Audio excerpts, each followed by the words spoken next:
Hello, happy Chanukah everyone. And yes, you guessed it, today's talk's going to be about Chanukah. What is this festival? We have the Festival of Lights.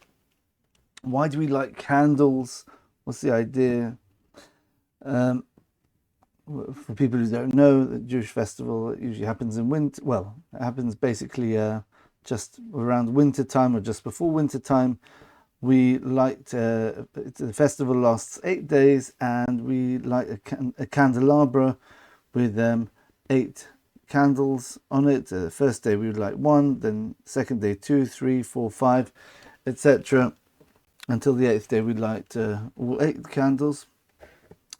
What is the background of this? We're going to go through the historical background, but then we're going to focus mainly on the spiritual themes and the ideologies and the philosophies involved. And obviously on my channel we're going to try going right to the fundamental roots of everything and see how that ties in with the whole big plan overview of the whole world. Right, as we spoke last time, we spoke about those 4 exiles, and the third one is the Greek exile. So this is what Chanukah is celebrating. The Alexander the Great, after he conquered most of the known world about 2,200 odd years ago, 2,300. He died quite young. He was 32 when he died, and his empire was left there to split up. And his 4 generals were the ones to split up the rulership of those 4 parts of the world which were under the Greek Empire. So the one which Israel, the land of Israel, where the Jews were, where the second temple had already been built, about a few decades earlier than the Greeks came in. The Greeks took over the land, and they occupied it, and they basically were trying to spread the ideology of Hellenism, which was from Alexander the Great and the Greek philosophers. They're trying to spread it through the whole world, and the Jewish people were unfortunately under the influence. Many of them converted or took on these ideas, whether it's a religion to convert to, but there were people who were called Misyavnim, the ones who became Greekified, literally, in English. So the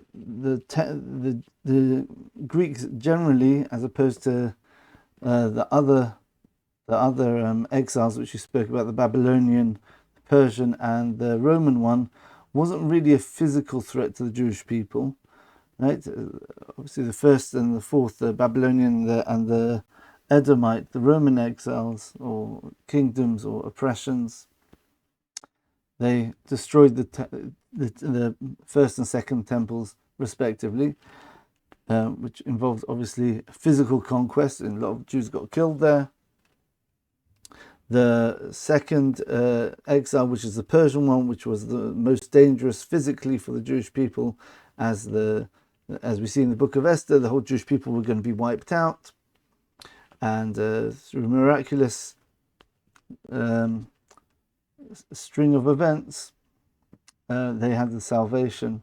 Incredible story about how we see God's hand hidden in regular historical events, just for them to converge to become the perfect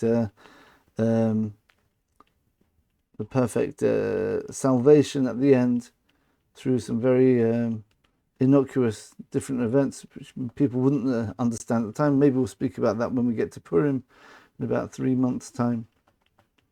But the Greeks were very different. They actually admired the Jewish culture, the Jewish ideologies and things like that. They think it was very, very intellectual, very clever, lots of nice ideas. Greek culture was all about the beauty of the mind, the beauty of intellect, rational thought, science. And we know the Jewish people are very, besides being very spiritual, they also happen to be very, very, very intellectual. Science, 25% of science Nobel Prize winners are Jewish. even though Jews are like less than 1% of the world's population, for example. Yeah, so they saw the genius of the Torah from terms of a humanistic sort of like a moral sort of point of view. But they didn't like the idea of the Jewish people actually keeping the Torah as a way of serving God.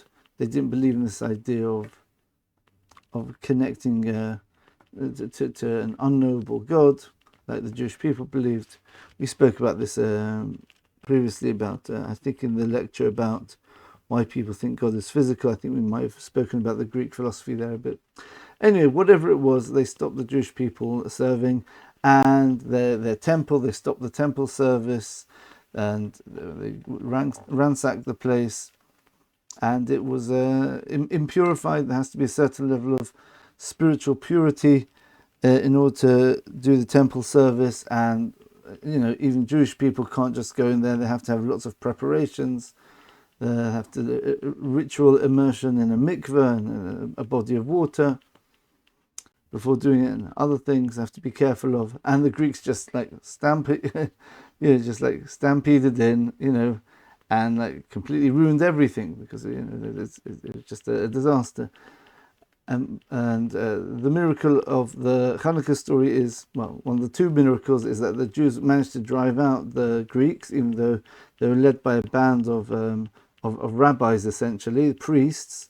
There are only about 13, I think 13 Chashmonoim, they're called Hasmoneans, and they used guerrilla warfare and stuff like that. I think the total number of army in the end was like 10,000 of the Jewish people were fighting against the occupying force of the Greeks, were 125,000, I've heard, was the number.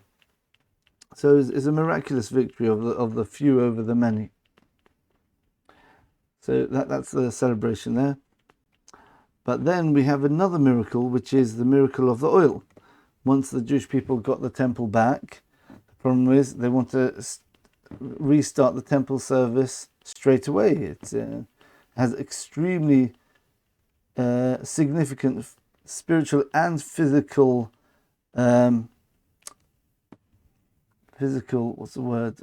significance. Yeah, we believe that the temple service brought blessing to the whole world.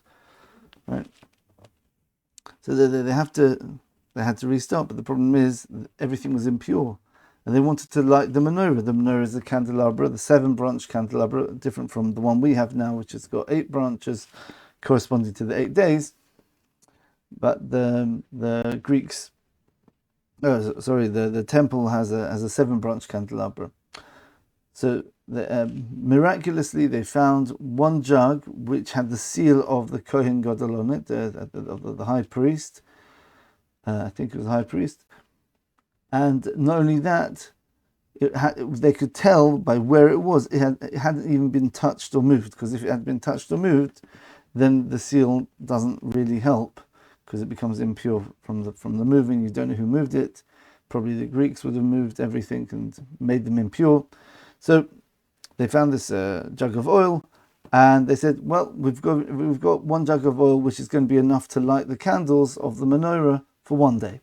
So they go and they pour the oil in, and they light it, and they go sending off people to find oil as soon as they can, to maybe press new oil, right? And they only came back 8 days later. But the miracle is that this oil, which should have only lasted one day, miraculously lasted 8 days. Yep. So that's the miracle of the 8 days of Chanukah. That's why we celebrate for 8 days, lighting the candles for 8 days to commemorate the miracle of the candles. Right? And obviously the general idea of the festival is the victory over the Greeks, and it was brought out by the council. So it's interesting. You see these two different elements which seem to be independent. Let's see if we can find a connection between them. So a few questions. Why do we light the candles, and specifically at night time? Right? We've got many festivals, and the main time of observing the rituals of these festivals is generally at daytime. There are a couple of exceptions, but Chanukah we seem to do specifically at night, and lighting the candles. We understand basically why we light candles, to commemorate the miracle of the oil. Also, it's interesting to notice that Chanukah is at the darkest time of the year. It always falls out sort of a December, either early or late December, sometimes January, which is basically by the winter solstice, which is the darkest time of the year, where it's basically you've got the most hours of night and least hours of day. What's the significance in that?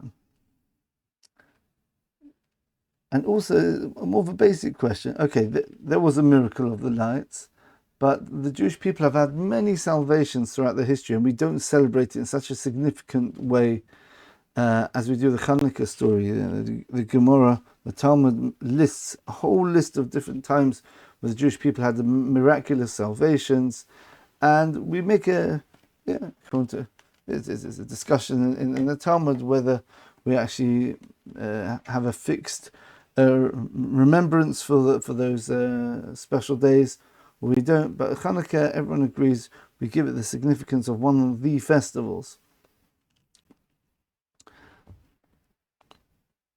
Okay, so why Chanukah, or the celebration of the Jews over the Greeks? That's what it's got to do with. So, what exactly was the fight between the Jews and the Greeks? What were they fighting over? Obviously, as we said, the Jews wanted to keep the Torah, and the Greeks wanted to bring in Hellenism. So it wasn't a physical battle at all, it was a spiritual battle. But what is the underlying spiritual foundations of each religion? Where are they coming from? How do they look at the world? Why are their philosophy so different? In what way are they different, and why are they different? Okay, so we speak about Greek philosophy and the enlightenment of the world. They enlightened the world. That's what we look at. Everyone looks historically as the Greeks, that they modernized the world, that people start thinking rationally instead of the old pagan ways of like superstitious, and they brought science to the world, the beauty of man's mind, of the body, right? The idea of beauty. Right? So you'd think that, the way that we describe the Greeks is, okay, they're bad, they're wrong. Why does the Torah describe them as dark, though? It's very interesting. We saw in the verse in Genesis. Here we go. Yeah. Remember we spoke about this a couple of times, I think. The second verse in the Torah, after the creation of the heaven and the earth, that's the first verse. The Haaretz and the land was tohu, one, v'vohu, v'choshech al panei sahom. It was empty and barren, and darkness on the face of the deep. And we said that darkness these four terms refer to the four exiles, which we spoke about in the previous lecture. And choshech, it refers to Yovon, the Greeks. So what's going on here? It seems very strange. Yeah, out of all the descriptions of Greeks, of Greek philosophy, you'd say they're light, but they're perverted in another way. They cut out the spirituality of the world. Evil, I don't know, what would you call it? Darkness seems a very strange way of describing it. So we're going to see an amazing idea here. Okay, so let's look at the verse in Ecclesiastes. So this is Ecclesiastes, the book of Kohelet, it's written here. We can have some fun with the Rashi's commentary for those who want to spend time just having a sneak peek. So we have a look at, where is it?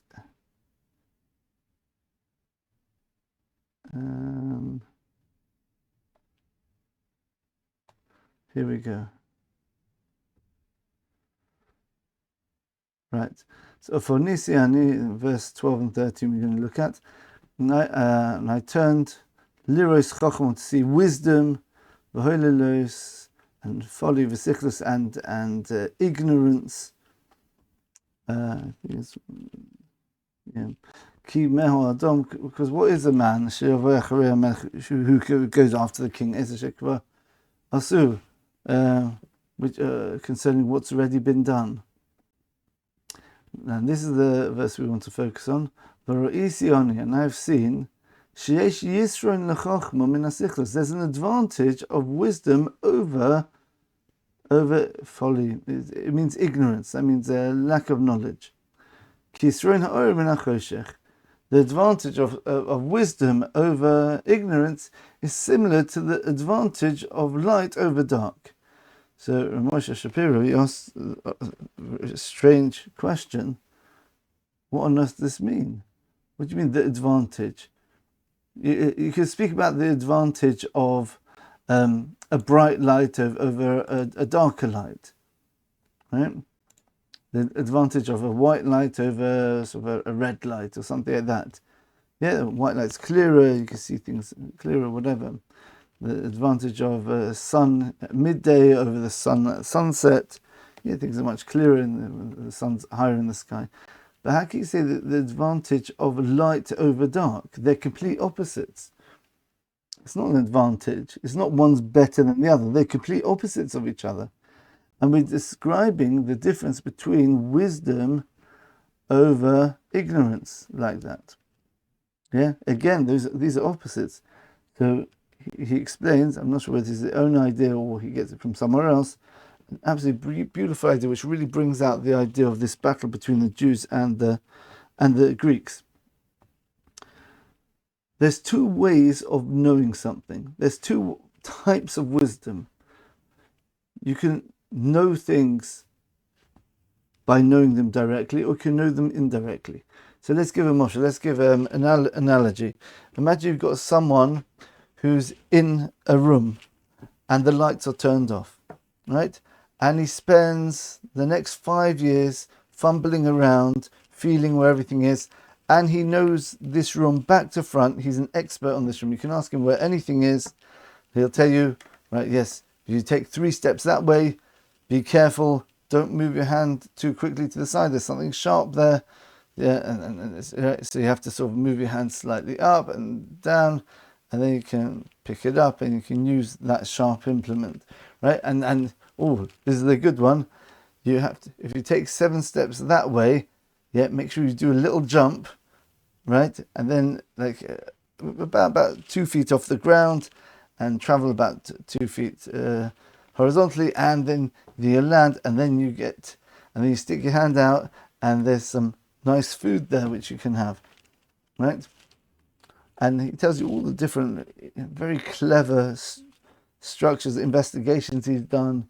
He knows that when you sort of fiddle with a certain round object, something gets hotter nearby, so you've got to be careful with that, but it's useful because the heat is actually good for cooking food, etc. Now, this person's very, very knowledgeable. You'd say he's knowledgeable. He's a very clever, very wise person. Now, what happens if you take a little child which goes in there, like a 10-year-old kid, and then you turn the light on, right? Within 1 or 2 minutes, that child would know much more than the wise man knew straight away, just because he can just see everything. He said, oh, this thing, you jump here. Oh, yeah. Someone just left the chair. They just got to jump over the chair and go to the cupboard to get the food out. Oh, yeah, this knob. Oh, yeah. Oh, that. The flame's been going on for too long there. You should actually press the button here and turn the flame off. You're wasting gas here, etc. And you can be careful with the knife here, right? You can see everything. And you can understand that his level of awareness and knowledge of what's going on is night and day compared to the wise person. This is what it means. There's 2 ways of getting knowledge. Either you can directly know the thing as it is, or you use something called trial and error to work out what something is and to try understand it, but you don't know what the things are.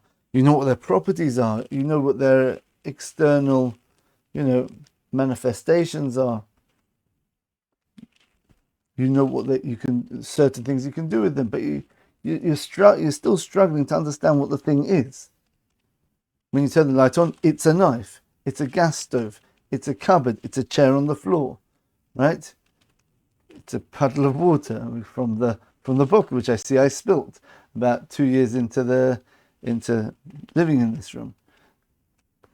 This is the difference between the Jewish way of looking at the world and the Greek way of looking at the world. That's why, so to put it in other words, the two types of knowledge are knowledge of light. That means you shine a light on the concepts, and that's how you see them. You see them because there's light on them, through the light, through direct knowledge, or you can know through darkness. That means you can know through trial and error. So, well, don't do this. That doesn't work. That's not okay. If you do this, then if you do this a few times, I've got a pattern here.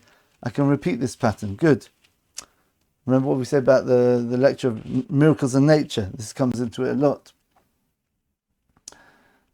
So, where does this come from? What is this based on? We know that the Jewish people are descended from Shem, and the Greeks are descended from Yefes. Noach had 3 sons, Shem, Cham, and Yefes. And Yefes' son was Yovan, which is Greece. And Shem is basically the ancestor of Abraham, which is the head of the Jewish people, the root of the Jewish people. So we see an interesting story in Genesis, in Parshas Noach, when Noach came out of the ark after the worldwide flood. He came out and he got drunk. As the story goes, here's a story here. Okay, let's have a quick look at it. Yeah, so God gave him the blessing to be fruitful, multiply, etc. Whole story with the rainbow. And then it says, verse 20, and Noach began, and he, the man of the earth, and he planted the vine, and he drank from the wine. Vayishko, he got drunk, and he got uncovered in his tent. And then Cham, Avichanoam, the father of Canaan, right? He saw the nakedness of his father, and he told it over to his 2 brothers outside. Vayikach Shem Yefes asasimno, and Shem and Yefes took the garment, Vayosimu al Shechem shnehem, and they put it on their shoulders, Vayelchu acharonis, and they walked in backwards in order not to see their father's nakedness. Vaychasu eser vasavim, and they covered the nakedness of their father, Ufnehem acharonis, and their faces were acharonis. Rashi explains what's the extra, and their faces were backwards. Yeah, Rashi says here, because when they got closer to him, they turned their faces as well, because they had to put the blanket on him, so they had to face him with their bodies, but they turned their faces. And they succeeded in not looking at their father's nakedness. Right, and then Noach woke up. So, by the way, these 3 sons are archetypes for mankind as well. They were collected with the Jewish people, the East and the West world as well, like we explained by Jacob, Yishmael, and Esau, right? The children of Abraham and Yitzchak, Abraham and Isaac, as we explained there by the 3 patriarchs lecture. Yeah, Cham will be corresponding to the energetic one. That's Yishmael, the one which knows no bounds. See here, the one which is connected with promiscuity. And Yefes, as we explained in the previous lecture, the Greeks are the precursor to the Roman Empire, which is Edom, which is Esau. So we see a strong connection between Yefes, Japheth, right? Yeah. And who's the father of the Greeks, and Esau, and of course Shem. We're going to see now that he corresponds to the Jewish people, right? So what they do is, so Noach woke up, and he saw what his youngest son did, which was Cham, and then he cursed Cham's son. He didn't want to curse Cham because Cham actually had a blessing from God when they came out of the ark. So he said, I'll curse the fourth son because Canaan was actually the one who told his father in the first place. So. And then we have two blessings. Vayomer, and then he said, Baruch Hashem Elokei She. So he cursed Canaan. Then he blessed God, Hashem, the God of Shem, right? And then he said, Yaftalikim Yefes. May God bring expansion to Yefes. V'yishkon ba'olei Shem, but he should dwell in the tents of Shem. From here we know that the Jewish Sefer Torah, our Torah scrolls, are actually written with the letters, the ones which you see here. This is actually called Kesav Ashuri. Ashuri is Assyrian, and the Ashur was. Sorry, I'm making a mistake, aren't I? Sorry, the one language you're allowed to write Sefer Torah in is Greek, besides Hebrew. I think that's how it goes on there.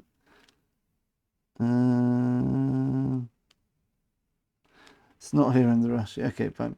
Anyway, so this is a blessing that you should have some sort of connection with the Torah. It's very interesting. I just realized that because we speak about the connection between the Greeks or Yefes and Esav, and we know that Esav, out of the two antagonists to the Jewish people, Esav and Yishmael, Esav is the one who actually believes in the Torah, with the Christianity believing the Old Testament. So it's interesting. I wonder if there's a connection there. Interesting. Okay, so what's going on here? Now, if you go back and look very carefully at this verse, if you know Hebrew, you'll see it much clearer, but for those non-Hebrew speakers, I'll try pointing out.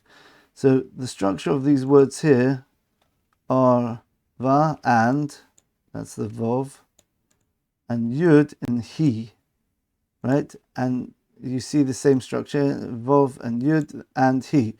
But when you've got a vov at the end with the yud, that actually changes it from he to them. Okay, so if you see vayosimu, and they put it al shechem shneim, vayei lechu with the vov at the end, and they went vaychasu with the vov there, and they covered. But look at the very first word in the verse. It doesn't say vayikhu and they took. It says vayikach and he took. Right? You can actually see. I'm just quoting Rashi here. So if you want to look at the Rashi there. So why does it say vayikach and he took? Because it indicates that even though physically they both did it, but only one of them was really taking. Yeah, because Shem limit al Shem shen samas b'mitzvah Yosem Yefes. You see that Shem wanted to do the mitzvah more than Yefes. He wanted to do the commandment. That means the good spiritual act more than Yefes. Therefore, his descendants were zochur l'bonav l'talis mitzvah. Then we get to the mitzvah of the talis, which is the clothing where we have the fringes. So yeah, so we wear a four-cornered garment, Jewish people, and on each corner we've got these strings here, right? So as a reward, the Jewish people, who were descendants of Shem, got to get the garment of tzitzis. Right, whereas Yefes, he also got a reward. He got the reward of burial for his children. Right, so as maybe it's happened already, or maybe it's about to happen, the final war of Gog and Magog. Right, the descendants of Yefes, which could be the Europeans, are going to come on to could be Russia, also one of the children of Yefes, Turkey, right, whatever it is. I might do a separate lecture on that, about the prophecies of the end of days, which seems to be happening now, I would say. So I would give for the Gog, Sham Keva, they're going to be killed in the land of Israel, and they're going to be strewn off on the ground, and the blessing is that, And God says that I will give to Gog a place for burial. Very nice. Okay, so it seems a very drastic contrast between two different rewards of Shem and Yefes here. On one hand, Shem, on one hand, it did say that he did the mitzvah more, but at the end of the day, Yefes also did the covering over his father. So what is the difference there? The essential difference. And why do we see such a radical difference between the rewards they get? When it came to Shem, he gets a commandment of wearing the tzitzis, right? He did the commandment of covering over the father. I assume it means the commandment of respecting parents. Whereas Yefes, he didn't do the commandment. He did the good action, but it wasn't a commandment as such. So he gets a reward that when he dies, he'll get buried. His descendants will get buried. Very strange. So let's look at that through the lens of what we've discovered so far about Shem and Yefes, about the Jews and the Greeks. The Jews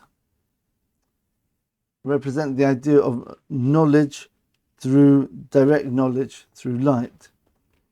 The Greeks represent the idea of knowledge through darkness, through not being attached to the source of knowledge, but trying to work from the outside. The Maharala actually describes this in a nice way. He says the difference between Jewish philosophy and non-Jewish philosophy generally, Greek philosophy, but any other philosophy besides the Torah, is that all other philosophies are trying to work out what the truth is from this world. We're trying to work out what the truth is. Right? So there's sort of working bottom up. Because the Jews have the Torah, which is the building blocks of creation, Jewish philosophy goes the other way around. We know what the truth is. We try and understand how that truth comes out into the world we see. We try to connect the world to the truth which we already know. So we were working top down. So let's just bring one more source just to tie it all together. We bring the idea of the first and the fourth day of creation. So let's look at those verses inside. Going back here again, as we saw the choshech, the darkness there. And what else do we know about the first day? Right? And God's Spirit was hovering over the water, and then God said, let there be light, and there's light. Interesting, light. So we see, 1 minute. You're not looking at what I'm looking at. There you go. Right.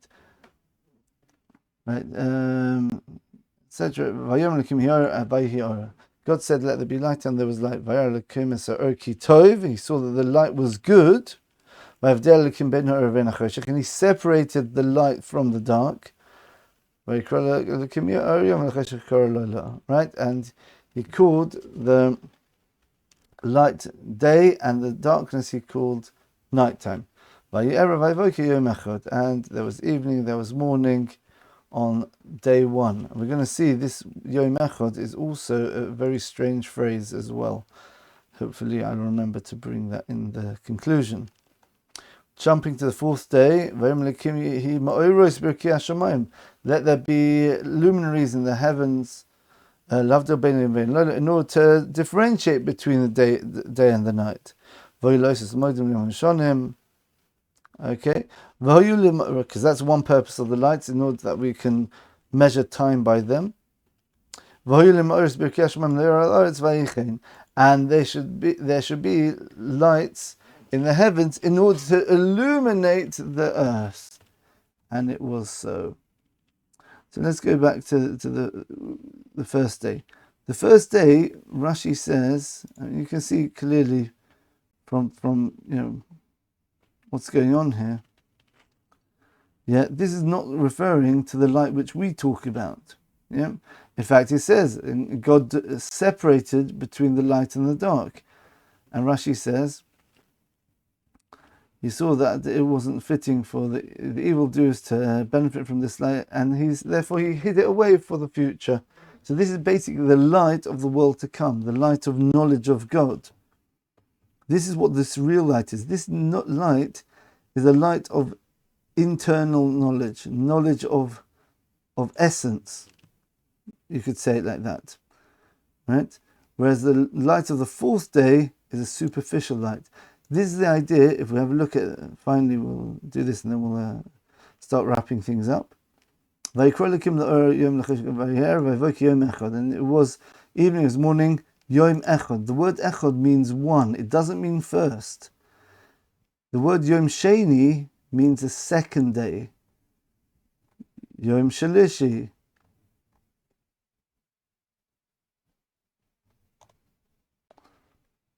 Where is it? Oh, here we go. Yom Shalishi means the third day, right? The word for first is Yom Rishon. Rashi says, it should have said the word Rishon here, right? Rishon, which means first. But why did it say Yom Echad, the day of one?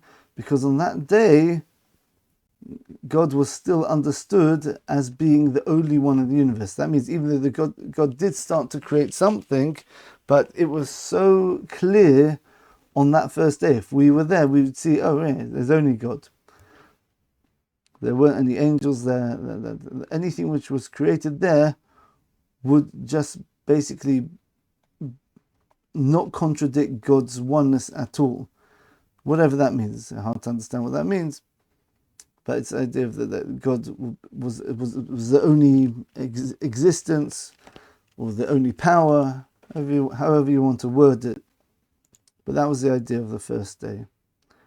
So we see the light of the first day,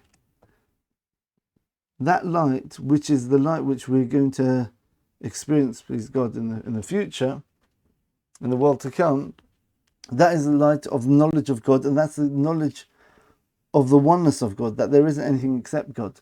It's the knowledge of what lies beneath the facade of this world, like we spoke about miracles, the two names of God, Hashem and Elohim, right? Hashem representing Hashem's actual, the name representing him being above time and space, and Elohim, the name representing his domination over the forces of nature, right?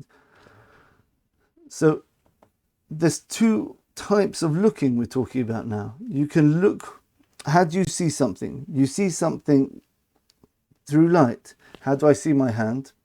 Because there's a light coming down, it's bouncing off, it's coming into my eye. So this is seeing on the surface. I'm seeing superficially what's going on here. How did Adam, we described how Adam in another lecture, what did he do when he named the animals? What was he doing? I think it's the one which spoke about Lashon HaKodesh, the holy tongue, the holy language. Adam named the animals. What did he do? He didn't just see things on the surface. He was able to penetrate and see concepts. How do you see concepts? You need a different type of light to see concepts. The light of the fourth day is an external, superficial light. You look at something and it is what it is. Yeah, on the surface, you can tell physically what everything is when the lights are on, when the sun's shining. But you don't know what the essence of something is. The essence of something is only understood with the mind's eye. Like, I see what... When a person goes shopping, Rav Todra Smith gave this mashal, this analogy. The person goes shopping for something and he wants to buy a new table for his dining room. Okay, so he's looking at it, he's examining it, looking at it. Well, it's good quality wood here. Right, let's have a look at the legs. Very good. So he's looking at the superficials to start off with. But then he's trying to picture, is this going to accomplish its purpose? So he immediately closes his eyes. The person closes his eyes and thinks, tries picturing, right? So first of all, he makes a vivid picture in his mind, but will it do the job? He thinks about the different usages of the table. Would it be good to put stuff on? How many people will it seat? He's thinking about the purpose of the table. There he's using his mind's eye, and he's using his intellect and the light of intelligence to connect with the concept. The light of the first day is the light of concepts, the light of intellect. Whereas the light of the fourth day is the light of superficiality, what's on the surface. In fact, we see this in the names of the two sons of Noach. The name Yefes is also connected with the word Yofi, which means beauty. So Yefes is all about beauty, and we see this in the Greeks. The idea of the beauty of the human mind, philosophy, science, the idea of the beauty of nature, which is science, how everything comes together, how there's rules, there's laws of nature, the beauty of the human body, the Olympic Games, showing the beauty and the strength of the human being, right? Beauty of how harmonious the human body is, how the different limbs, the muscles work together, the skills, how that combines with the mind, how it can do tasks, how it can maximize physical potential. It's beauty. Yeah, we've got the Greek architecture. It's all about external beauty. This rings a bit of Esav, the physical world. Esav, Asiya, doing. Right? Like we said before, the Yefes parallels Esav. That's the word Yefes. Yefes, Yofi, beauty. But it's external beauty, that's the problem. Even the intellectual side of Yefes, it's an external science. It's an external philosophy. It's a philosophy of looking at things in an external way. Look at nature. Try working out what's going on. From what you can see. They don't have a direct connection with what is below the surface. In fact, this is in the philosophy of science, this is all that science does. It just makes observations, and it makes rules based on the observations. That's called trial and error. That is what the Koheles said. The advantage of intellect over ignorance is the advantage of a light over darkness, right? Because this is really darkness. It's coming from darkness. Because we can only see what's on the surface. When you look at something, you only see the skin. You definitely don't see the bones. And for sure, you don't see the concepts, the spiritual roots, the letters of the alphabet, which come down in all the different combinations until they crystallize in a physical form to make the hand. That's insight. Yeah. The Greeks have sight. The Jews have insight. And that's through the Torah, through what God gave to us. He gave us the blueprint of the universe, so we know where everything comes from. We understand why different nations are at war with each other, what their characteristics are, because it's all there in the Torah. Yeah, we don't have to be clever and work out and philosophize. Well, I think the Greeks to do with beauty, and beauty is something, and you come up with some sort of theory, maybe. Okay. Oh, but it doesn't quite work with this aspect of Greek culture. So let's think of a different theory. Okay, things seem to be blended together. Oh, I think we're getting somewhere now. Scientific discovery is very, very laborious. Happens over centuries, right? One person makes a discovery here, said, and then one person's investigating a different field. He said, that's a shame. One said, didn't someone make a discovery of and have some sort of theory about his discovery there? Maybe I can apply this to here. Yeah, that's how quantum science came along. A lot of quantum mechanics is based on a theory from an Irish mathematician from 100 years earlier who was just playing with the idea of complex numbers, like the square root of minus numbers, what theoretically they are. And they actually have practical applications to understanding the quantum world, the world of the unseen particles which make up the physical world. Yeah. So it's trial and error. You're working in the darkness. I touched something there. That was sharp. Okay. But I tripped over this. But there's food here. So if I take 3 steps there, I jump over, I get the food.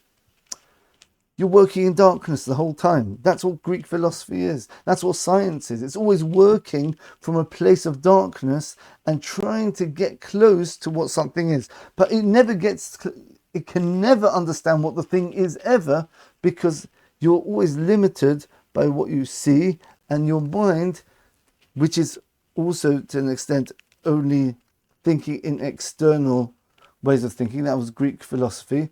Yeah, we only think of things which we can explain, and explain is an external thing. It's not an insight. It's not that indescribable, bright conceptualization of an abstract concept which you can't express in words. For people who watch my lectures, they'll understand how much trouble I have explaining these concepts sometimes, because sometimes they're just too high. You just can't put them in words. That's a difficulty when speaking about things on a fundamental level. So the Greeks limit their knowledge, only things which we can understand exist. Okay, so they put a barrier. So that means only things in the mind's eye, can exist. That means things which are beyond your mind can't exist. Now, again, it's looking at things only from the outside looking in, but stopping where physical light stops at the skin, their intellectual light stops at concepts which can be perceived by the mind, right? But they don't go beyond that. It's not really their fault. They can't do that because the Jews can only really do that because of the Torah. Maybe there is something more to the Jews, maybe intrinsically. Maybe that's why they got the Torah, because they're already in tune with things which are beyond the surface already, maybe. But let's have a look at the name of Shem. So we spoke about Yefes, Yofi, beauty, external beauty, the light of the fourth day, sight as opposed to insight. The idea of trial and error, right? Looking at the world through advantage of ignorance, of darkness, knowledge through ignorance, knowledge through darkness. The Jews come from Shem. He was the other son of Noah who covered him over. Shem, what does the name Shem mean? You know what the name Shem means? It means name. The name of Shem is the concept of the essence of something. Because remember, we spoke about the Lashon HaKodesh, the language of creation. The Hebrew letters, the name of the animals, for example, with Adam, are the spiritual essence of the object. So the spiritual essence of who Shem is the concept of looking at things from the essence. The name of Shem, that means the spiritual essence of Shem, is the concept of spiritual essence. It's beautiful, right? Someone's name is, what's your name? My name's Name. That's what he's saying. Right? But the real name, we're talking about a name in terms of Lashon HaKodesh, Hebrew, not talking about the label which you give to things arbitrarily. We're talking about the real name. But the Greeks also had an aspect of seeing truth, but only on the surface. That's why a Sefer Torah is allowed to be written in Greek. The Torah scroll can be written in Greek. Why? Because there's something special about the Greek language, where the language itself does truly represent the thing it's describing. It's not just arbitrary. The names, the words in Greek also have this power to describe something. However, they only describe something accurately in terms of the superficial. The Jewish language, or the Torah language, you say, which the Jews use, describes things from the internal, from the spiritual roots. So they're both accurate languages, but they're focusing on different things. Greek language is focusing on the externals. The Lashon HaKodesh is focusing on the spiritual source, the spiritual roots of any concept or object. So that's the difference. And that's the light of the first day. The light of the first day is the light where you see God. There's two ways of looking at the beauty of the world. The beauty of the world is, you can see the laws of nature, how it's so amazing. Like, how do you get clouds? Well, you've got the concept of the atoms, the way the atoms change from liquid to gas, right? And that's dependent on electromagnetic forces and certain constants, right? And then you've got the sun, so you've got the idea electromagnetic radiation, which comes in the form of heat, and that causes water. And you've got the idea of water, and all these different scientific laws come together, and we can explain such amazing things like how clouds form, how does a rainbow form. It's genius, it's beautiful. The laws of nature, remember, the laws of nature are also God, because the laws of nature come from the spiritual name Elohim, the name used in creation. Right? So that's why they do harmonize. That's where there is a beauty in the external world. But that's from Elohim, that's from the natural side. But the Greeks say we're happy with the physical side. Just like Esau likes the physical world, but he's not interested in the spiritual world. Right? He's the Oiseh, he's Asir, he does things. That's why the Western world is basically based on the Greek idea of beauty, external beauty, science, philosophy. And also you've got the idea of hedonism as well, the idea of attachment to physicality, and also the concept of building things, building society, skyscrapers, like we mentioned in the previous lecture, right? Whereas a Cham represents the Eastern world, it's the idea of just energy itself. It's not the physical words, it's Yishmoel, Shemiah, hearing. I hear what you're saying. There's something deeper than what I just see.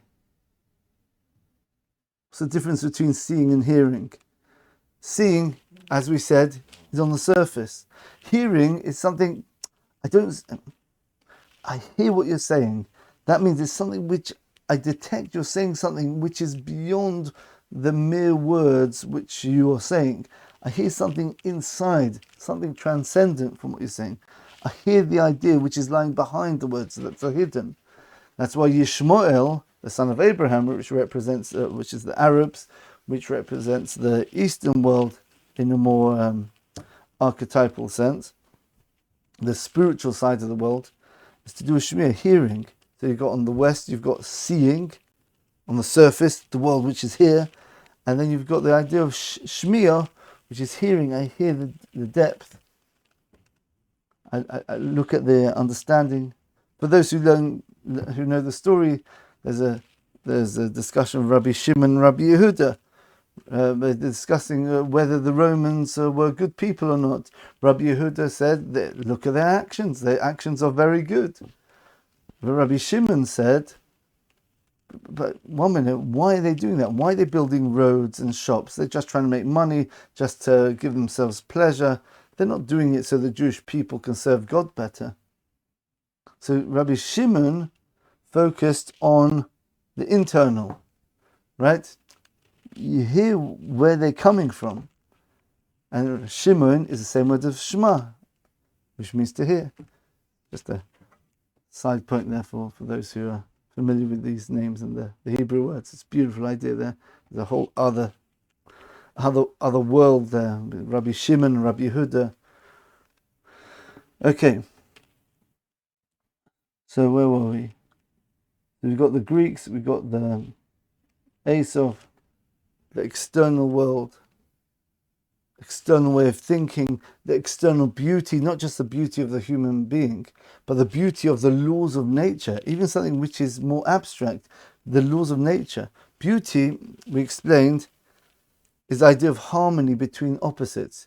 You've got competing forces in the world, and when they work together, that's where you get beauty.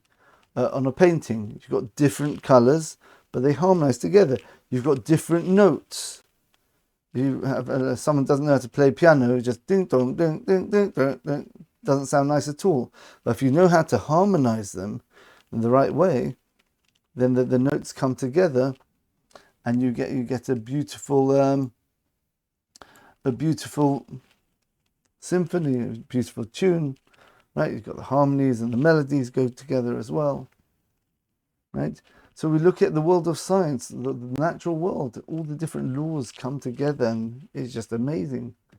That's the whole world of science. It's understood to be the major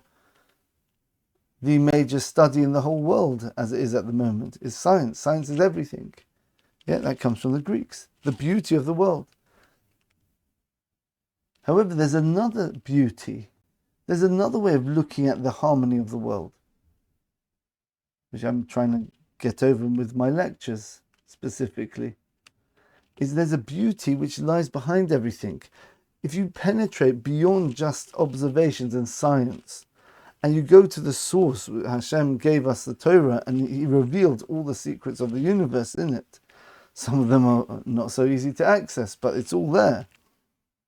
And hopefully you've seen by my lectures so far, you've seen the beauty of the Torah, how the Torah can explain so much in the physical world. Yep. The real thing which harmonizes the world is God Himself. God is the answer to the formula. Einstein was looking for the unified formula of everything, right? About explaining gravity, electromagnetic radiation, the four fundamental forces. There must be something which unifies them all together, yeah? I had a couple of ideas, probably rubbish, but okay. But we have the answer to the unifying force of the universe, right? It's God.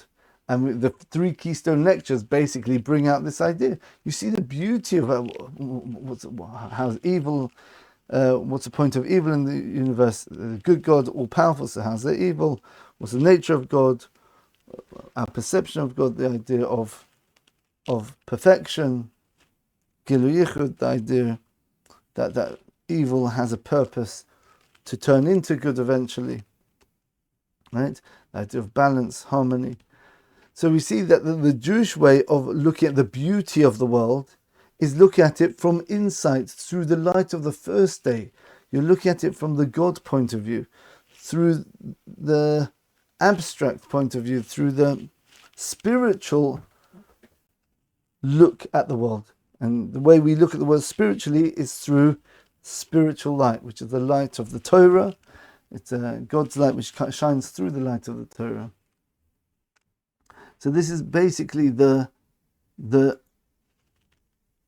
argument, or the fight between the Greeks and the Jews. It's not just a physical fight. On the contrary, it's a philosophical fight. It's which world will prevail. Is it going to be the world of externality, superficiality? Yeah?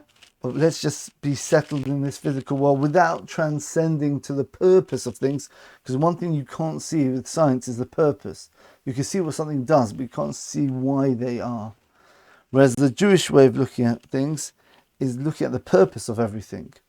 And then from the purpose, we can start working out, right, so but how does that purpose come out in the form of different things in the world? And we start having our philosophies, trying to understand how this will relate to the answer which we already know, which is to reveal God in the world.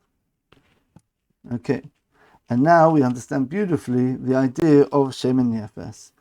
Why did it say Vayikach Shem v'Yefes as a similar, and why did they get those two rewards? Why is only Shem, who is called Vayikach, singular, he took? The answer is because there's two reasons why you'd cover up Noach, their father. Why did they cover up their father? Yefes saw the beauty of the human beings, wonderful. This is my father, the beauty of the father-son relationship, the idea of the honor of the father, like we spoke about with Esav, again, another connection with Esav, the idea of honoring the father. But for external, superficial reason with Esav, Yefes also, he looked at it, just doesn't look nice. Someone drunk, a human being who's drunk, naked, lying in a state of disgrace, that's just, that's in Yiddish, pasnish. It's not fitting. It's just wrong. Yeah, it's aesthetically wrong. So I've got to cover it over and turn my face because I don't want to see this. This is just spoils my view of the beauty of this world. Yeah, and he did something right. He did something good. But what was he concerned about?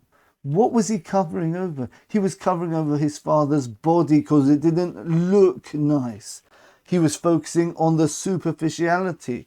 He was focusing on the father's skin, to put it another way. The external, the body. Where Shem was looking at the father as a spiritual entity. This is my father. he represents God in the world. Yeah, we're commanded to respect our parents, not just because we have to be nice to people, but we have to recognize the idea that when we owe our total existence to someone else, you've got to respect them. You've got to subjugate yourself to them. Yeah, honor the parents, right? And because this teaches us honor God. God's the one who created us, who's creating us now, this very moment. You've got to honor him, and we learn that from the parents. So Shem, he looked deeper. He said, "Yeah, it's a human body. My father lying there in a state of disgrace, but think about it. This is a man who's created in the image of God, as we explained what the image of God means. Yeah, he looked beyond the skin. This is someone who's got some similarity to the divine being, the divine creator."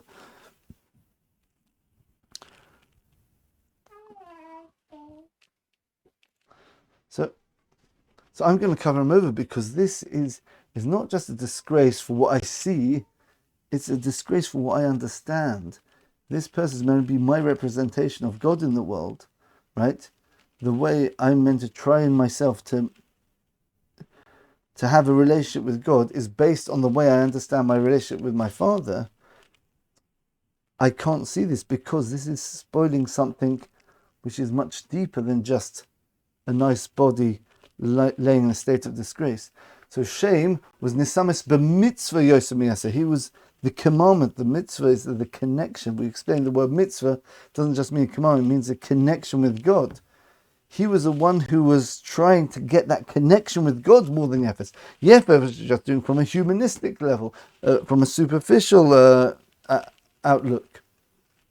It doesn't look nice. Shem says, this is much more than just doesn't look nice. This is wrong. This is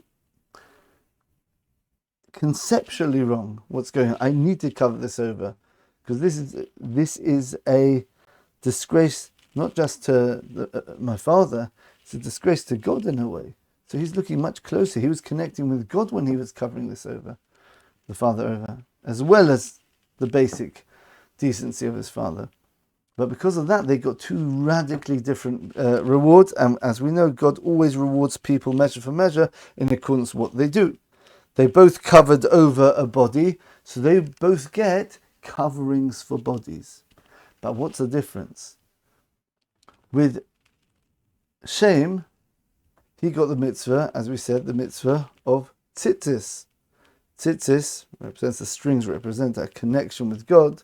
Idea of strings, so to speak. The 613 commandments are connected with the strings. Not going into exactly how, but and they're worn specifically on a four-cornered garment, right? So it's to do with the garment. The word tzitzis it comes from the word meitzitz, which means to peek through. There's two ways to look. There's stakas, to look at something, and lehetzitz, that means to peek through. Meitzitz min hacharakim, as it says in the Song of Songs. Yeah, the one peeping through the cracks. Yeah, when you're looking beyond, I see a wall here, but I want to see what's going through the crack. Oh, I can see what's behind it. The idea of the tzitzis is, as the rabbis say, in the older times we had a certain blue dye which we were meant to put on it, techeles, and the techeles is meant to remind us, this blue color, of the sea. The sea is meant to remind us of the sky, and the sky is meant to remind us of God, because you look up to the heavens, you think of God. The question is, it seems a bit distant. There's a few stages removed. When you see a color blue, you don't even, oh God, right? You don't automatically think of God. What sort of person thinks he sees a string with the blue on it, a sea blue color, and thinks about the sea? Okay, sea. Okay, ADHD person might do this. Okay, sea, the sky. Oh, sky. Oh God, and he gets a fear of heaven upon him. The tzitzis are meant to be a segula. Segula means like an object which has some sort of benefit to it spiritually or whatever. Yeah, it's a good treasure. Okay.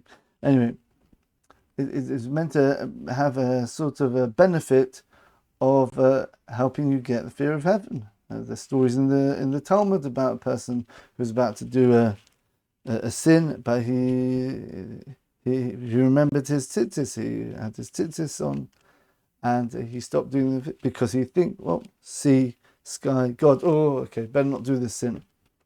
What sort of person thinks like that? You know which sort of person thinks like that? Shame thinks like that, because shame thinks of things with the light of the first day. He always looks deeper into things, looks at the root of everything. So when he sees a color, he doesn't stop at the superficial. He looks deeper. Why? Why blue? God. It's my connection with God. This is to remind me of all the commandments, like it says in Numbers. It's not 14, is it? Probably a bit later than 14. I think it might be 14. Numbers 14. Right, in the end of Parshas Shlach Lecha. Right. Shame is the one who looks, when he looks at something physical, he sees something deeper. He looked at his father, well, he didn't look at his father, but you know what I mean. The way he looked at the situation was he looked deeper than just the body of his father Noach. He looked deeper into it. So so God says, that's how you look at the physical world. I'll give you a reward where you can have something which is in the physical world, the blue color of the tzitzis, and which is going to help you do something which connects with you, who you are. Shame, name, which allows you to penetrate deeper and remind you of me. However, Yefes, why did Yefes cover over his father? Yefes covered over his father because it didn't look nice, superficial. So what was he covering over? He wasn't looking at his father's soul. He was looking at his father's body. So therefore he gets a reward where he gets a covering over the body, but not a covering of the soul. Well, how can you get a body without a soul? You know what is? That is a dead person. So therefore his reward is that when his descendants die in the battle of Gog and Magog, the bodies will be covered over. It's beautiful. It works out so, as everything in Torah, it works out so beautifully, so perfectly. Now we understand the depth of this Rashi about the reward, because Yefes was covering it. He wasn't doing it for the mitzvah, for the commandment, for the connection with God. He was doing it for the superficial reason, just like his descendants, Yovan, the Greeks, always look at the world like that. Right? That's why he gets the reward of covering over the body, but only the body. He doesn't get a reward for covering over a soul. Don't get close, because you didn't cover over Noach's soul. That's not why you were doing it. So only the body. And the only way you could do that is a body without a soul is a dead body. But it's still a reward. He still gets, God rewards everyone, but only in accordance with what they do. That's midas adin. What you do is what you get. Okay. So that's basically summing up the whole idea. Now we understand the battle of the Greeks against the Jews is a spiritual battle. So we're celebrating the idea of the battle of the few over the many, because few, they're not physically imposing. There's not a lot of Jews in this battle, but spiritually these were the priests. The priests are the ones who connect us with God through the temple service. So it was a battle of spirituality and connection with God over the physical world. So you can have a world of billions of people. You can have just a few Jews, a few million Jews in the world. People get shocked when they hear that there's not that much more than 10, 15 million Jews in the world.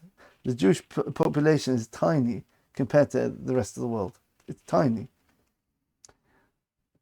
But yet, just like something which is spiritual doesn't take up space, so too, to an extent, the Jewish people don't take up numbers so much. Yeah.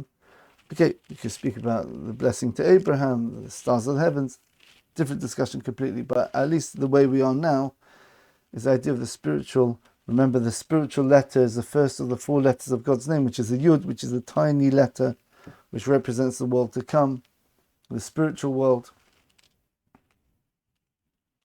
So there's a battle of the few against the many, the battle again of light, of that small light, but that penetrating light, that light which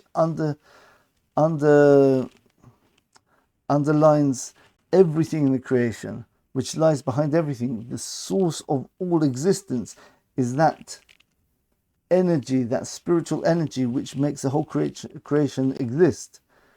That light is the most real thing there is, the light of God,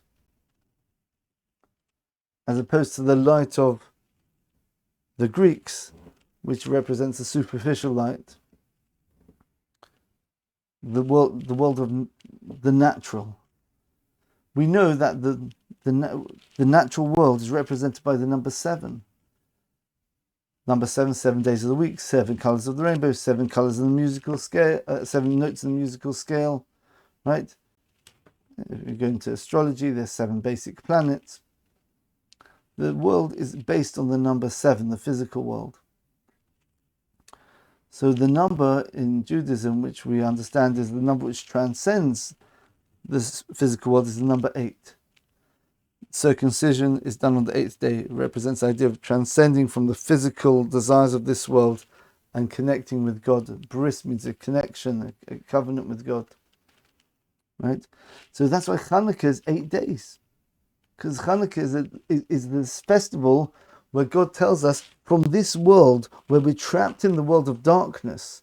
Remember what we said, Chanukah is, we do light the candles by night time. We're trapped in the world where this is the paradigm of all exiles. In fact, there's a song which all Jews sing. I think it's ubiquitous. Ma'oz Tzor, we sing on Chanukah, and it's a song about, not just about the Greek exile. We go through all the exiles. We speak about Egypt, we speak about Babylon, Persia, Greece, and the one which we're in now. We go through all of them. We don't sing all the exiles on Purim, which is the Persian exile, or on Pesach, which is the Egyptian exile. The only time we sing this song, which represents all the exiles, is on Chanukah. Because Chanukah is the idea that we are in the darkness now. Whenever you're in the darkness, and the world of superficiality is taking over, the world of darkness. Remember we spoke about Yovan being darkness, the world of nature, where the light, the true light is hidden. We're in that now, the exile. That's a spiritual darkness. However, you take that candle, those candles which miraculously burn for 8 days, take something which, physical oil, it burns for 8 days in the temple, right? I hope you're all hearing all these ideas, just connecting with each other. The idea of the transcendent, the miracle which is found in nature, the hidden miracle. We won a war through guerrilla tactics, but it's a miracle. You can't have a tiny army of old rabbis winning a war like this, right? Against the mighty Greek empire, which basically just conquered the world a few years earlier, right? The world doesn't work like that. Yeah? The idea of miracles within nature. That means you could be in the darkness, but you've got that tiny light, that little flame, that flame of the first day of creation, which is the idea God's hiding in this world. In fact, the word Maccabee, one of the names of the Hasmoneans, right, was the Maccabees, right? The Maccabee games you might hear, which is a bit of a disgrace to the idea of the Maccabees, to be honest, because it's ironically, the Maccabee games is basically very Hellenistic. It's the idea of the sports, which is a Greek idea. But anyway, they got the wrong idea when they called it the Maccabee games. They missed the point. But Maccabee is alluded to over here. This is in chapter 15 in Exodus. This is after the Jewish people crossed the Red Sea miraculously. That's an open miracle, right? Let's bring the Rashi up here, because I think Rashi brings this down. Yeah, you can see there's a lot of Rashi on this. Here we go, right? It doesn't say it here. Okay, it's the Talmud which brings the this idea on this verse, right? Micha moicha boilim Hashem. Who is like you? This is part of the song which the Jews sang at the Red Sea. Who is like you amongst different powers? Elim can mean powers. Hashem, that's referring to God himself. Who's like you? Right? And the rabbis say that Micha moicha boilmim Hashem. Who is like you amongst mute people? God. Why are you referring to God as the greatest out of mute people? Because who can see all the different problems which are going on in the world, and how people are disgracing his name, and how his presence is so hidden in the world, and people are just making jokes about him, not taking God seriously in the world. Micha moicha bo'ilim Hashem. Micha moicha bo'ilmim Hashem. Who is like you, who can see his disgrace but keep quiet, because God wants to give free will, right? This is the idea of God letting the exile happen. Look at these words here. Mi is a mem. Ka, moicha, ba, that's a base, and Hashem's name is a yud. Spells, the first letter of these four words are Macabee. That's what it means. Macabee means, who is like you amongst powers, God. Yeah, it's not just how great you are, God. Amongst all the powers in the world, we see a world full of different powers, different forces, each one's competing to be the dominant force in the world, right? But who's great like you, who keeps quiet, Hashem, despite the fact that you see that the temple's destroyed? Well, in the time of the Maccabees themselves, it was tainted and it was impurified, right? But all the exiles, this is what's going on. The Jewish people in exile, we're here to sanctify God's name from the darkness.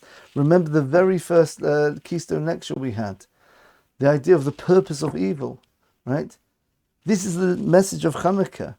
You take the suffering, the evil in the world, the superficiality in the world of Greece, the way of looking at the world of atheism, where you cut out God of the picture, out of the picture. Yeah, that little light of truth illuminates the whole darkness, and that's the message of Chanukah, and that's why it represents all the exiles, because all the exiles are this is the archetype of all exiles, the idea of the battle between light, real light, and the light which comes through darkness, which is a superficial light. So that's really actually darkness.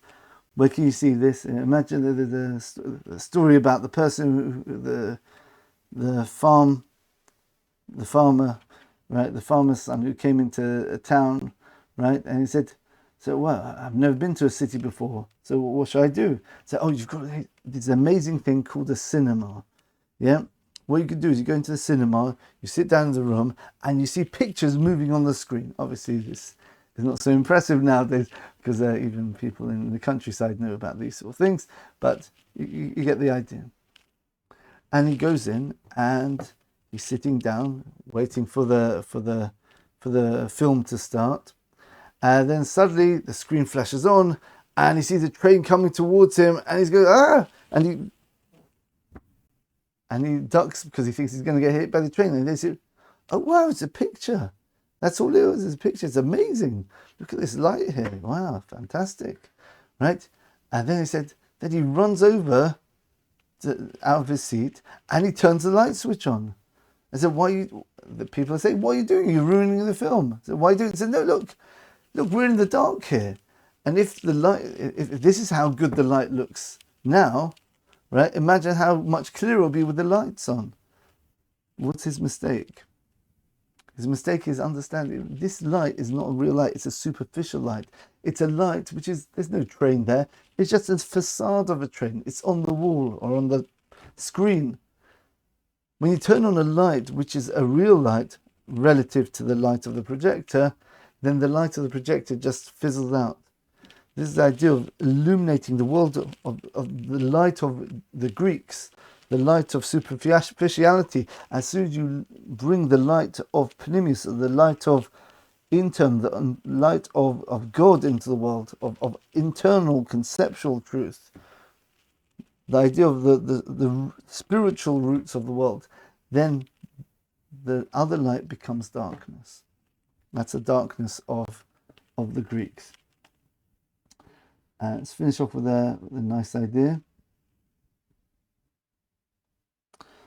So now, why is it on the 25th of Kislev? We know that the Jewish month of Kislev is the date of Chanukah. It's the date when it starts is the 25th. So it's very, very interesting. Very interesting that you have a look in, again, everything seems to be in the first chapter of Genesis. When's the first time? Now, there's a rule that the first time you ever see something in the Torah, that is the paradigm. That is the example. That is the root concept where all following ideas come from. Okay? So like the rabbis say, what's the first letter Tes in the world? Right?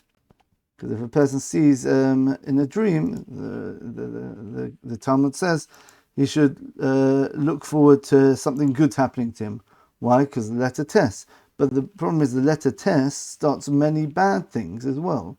Right? Tumah, impurity, for example. Right? So why does the letter Tes represent goodness? So if you have a look here, the first time we see the letter Tes in the Torah is Toiv, and God saw the light that it was good. Right? So Tes starts the word Toiv. The first time you see a Tes is good. So therefore we know the letter Tes represents the concept of goodness, the letter itself. Where's the first time we have the word light in the world, in the Torah? Remember, Torah reflects reality. It's the source of reality. It's over here. Vayomer Elikim Yehi Oyer. Let's count how many words you have to do to get there. There's 7 words in here. 8, 9, 10, 11, 12, 13, 14, 15, 16, 17, 18, 19, 20, 21, 22, 23, 24, 25. See that? Beautiful. Right? The first time we ever see the word light in the Torah, and remember, this is the light the light of the world to come, the light of knowledge of God. The first time we see it is the 25th word in Torah, right? And which is the 25th of Kislev. And just one more quick treat for you. Yeah, we went to give treats on the Chanukah, so I'm giving everyone who's got this far some nice treats now. This is the level of remez, the second depth of learning Torah, where you see hints. That means numerical values and things like that, and numbers here. So here we look at chapter 33 in Numbers, in Bamidbar, Pashas Maseh, where it goes through the 42 journeys of the Jewish people, and the Kabbalists say that this is referring to 42 spiritual journeys.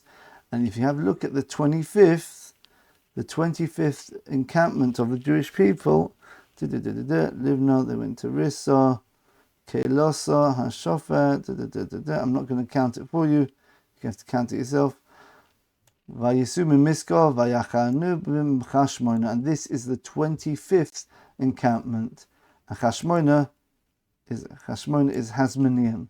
Yeah, the Chashmonoim were the Hasmoneans. That was the name of their family.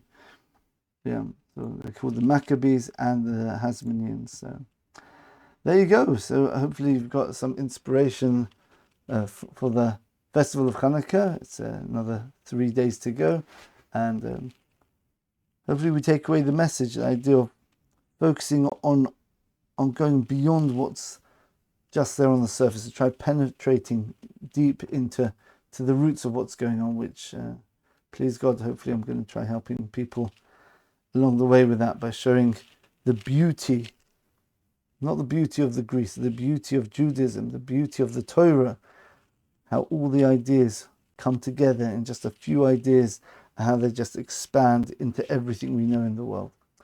Okay, that's the beauty of Chanukah, and let's hope that the light of the Torah will illuminate the exile permanently, and will have the final salvation very soon. Thanks for watching, and happy Chanukah.